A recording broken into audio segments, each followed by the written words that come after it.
हिमालय की शांत घाटियों में बसे छोटे से कस्बे देवकुंड की सुबह हमेशा नई उम्मीद लेकर आती थी। यहाँ की हवा में एक अलग ही ठंडक थी जो मन को साफ कर देती थी।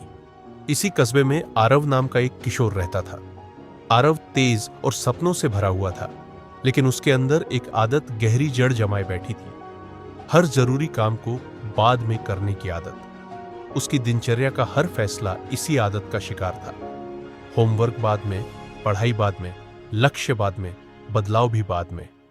आरव इस बात को समझ ही नहीं पाता था कि ये बाद में ही असली चोर है, जो धीरे धीरे जीवन के बहुमूल्य क्षणों को चुरा रहा है। उसकी मां समय की कीमत उसे समझाने की कोशिश करती रहती थी, लेकिन आरव का मन उस दिशा में कभी स्थिर ही नहीं होता। देवकुंड में एक बुजुर्ग व्यक्ति रहते थे, पंडित सुधाकर। उम्र अवश्य 70 के आसपास थी, लेकिन उनमें जीवन की ऊर्जा किसी युवा से कम नहीं थी।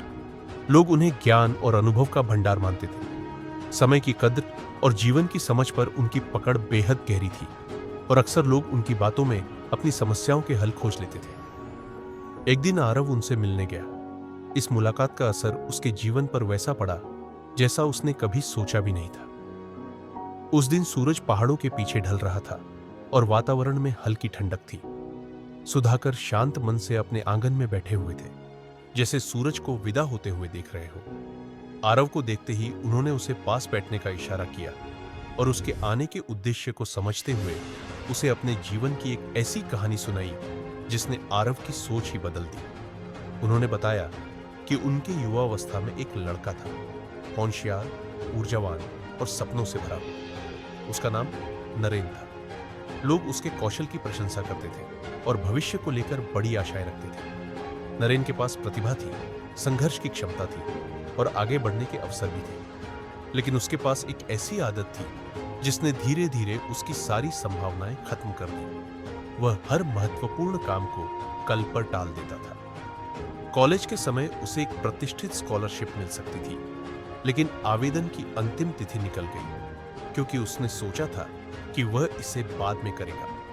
कॉलेज में एक बड़ी कंपनी आई जहां उसकी प्रतिभा उसे शानदार अवसर दिला सकती थी, लेकिन तैयारी न करने के कारण वह मौका भी उसके हाथ से चला गया। हर बार उसने सोचा कि अभी समय है, अभी काफी उम्र बाकी है, अभी बहुत कुछ हो सकता है, पर समय किसी की सोच पर नहीं रुकता। नरेन के कल इतने बढ़ गए कि उसके सारे सपने कल की प्रतीक्षा में ही खो गए। धीरे धीरे उसे एहसास हुआ कि जो समय वह खो चुका है वह लौट कर नहीं आएगा। वह समझ गया कि उसके हाथों से फिसलते पल ही उसकी सबसे बड़ी हार बन गए। जिन मौकों को वह हल्के में लेता रहा, वही जीवन के मोड़ थे जो उसे नई दिशा दे सकते थे। सुधाकर ने उसी कहानी के अंत में एक सत्य स्वीकार किया। वह कहानी किसी और की नहीं, बल्कि खुद उनकी थी।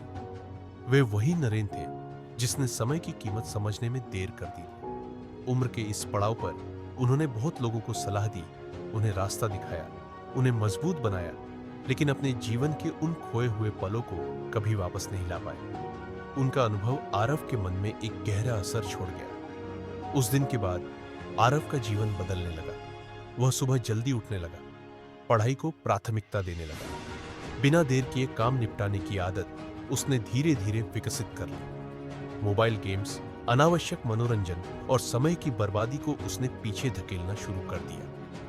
आरव ने यह समझ लिया था कि समय किसी के लिए नहीं रुकता, न युवाओं के लिए, न समझदारों के लिए, न प्रतिभाशाली लोगों के लिए। यह वही आगे बढ़ता रहता है, और जो इसके साथ चलना सीख लेते हैं वही अपने सपनों तक पहुंच पाते हैं। कुछ ही महीनों में आरव के परिणाम साफ दिखने लगे। उसकी पढ़ाई सुधरी, उसका आत्मविश्वास बढ़ा और उसका रवैया पहले से कहीं अधिक दृढ़ हो गया। वह चुनौतियों से भागने के बजाय उनका सामना करने लगा। धीरे धीरे वह उस राह पर चल पड़ा जो उसे एक उज्जवल भविष्य की ओर ले जाने वाली थी। सुधाकर की कहानी ने उसे यह गहरी सीख दी कि अवसर दोबारा नहीं आते। जीवन का हर पल मूल्यवान है और समय का सही उपयोग ही व्यक्ति को उसकी मंजिल तक पहुंचाता है। इस कहानी का सार बिल्कुल स्पष्ट था। जीवन में जो आज है वही सबसे कीमती है। जो काम आज किया जा सकता है उसे कल पर टालना अपने भविष्य को कमजोर करना है। समय किसी का इंतजार नहीं करता, लेकिन समय की कद्र करने वाले लोगों के लिए दुनिया जरूर रास्ता बनाती है।